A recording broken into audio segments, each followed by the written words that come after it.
Okay, this is what I do if I have a horse. This horse is great. He's not afraid of much at all. And so when he is afraid of something, what do? Do I stay on and kick him and make him go through it? Or do I get off? Well, you see I'm off of the horse, right? So that's the answer.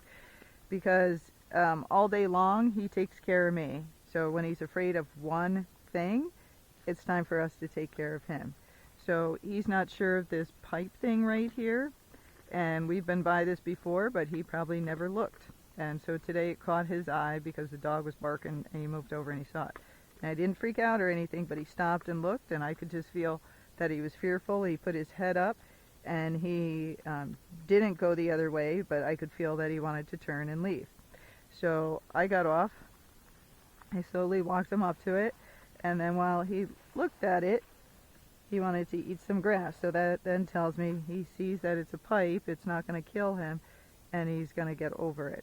But I'd rather take the time now and get him used to it, because I'm going to see other pipes later, and then I won't have to get off if I do this right. So take the time. When you have a horse that's not spooky, when they are spooky, it means that they're really scared, more scared than the other horses that spook all the time every 5 minutes.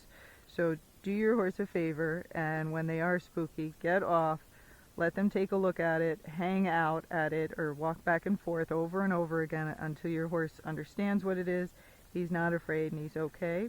Then you won't have problems later on when you see something similar to this again. Okay? It's just my advice of the day. Okay, so this is another walking horse. I made that video on Luke on how much I was helping him. Now, this is it's a walking horse, but he's built different. He's not as lanky, and he's not as wobbly as the other horse. He also doesn't have as big a stride or as much go. So I want you to see the difference that this guy, he's looking at this stuff, but besides that, I don't have to help him as much. So just because he's looking and I'm trying to keep him straight, I do a little right rein. Now I'm being quiet because I'm just sitting here. You want to look at it, buddy? Oh, let him take a look for a second. So this horse, I don't have to help as much because he's straighter. Right, there's deer running around behind us. And he doesn't have as much lankiness to him as Luke does. Okay? So I'll show you on the way back, because now we're going downhill, so I can't gate as much downhill. I'm going to show you what I'm doing with this horse. So he's not real fast. This is his flat walk. Steering with my legs a little bit, so left leg. Hands are still.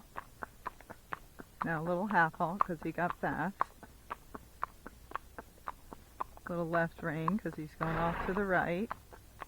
Little leg because he got slow. Leaving him alone.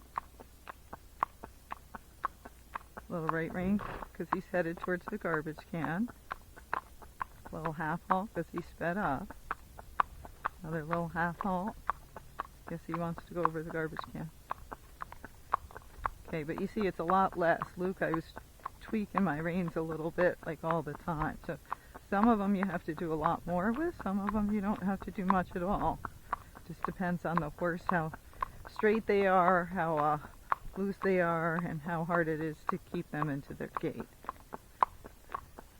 Just wanted to show you the difference so you don't think all walking horses you have to constantly be after them all the time. It's just some of the wobbly ones you do.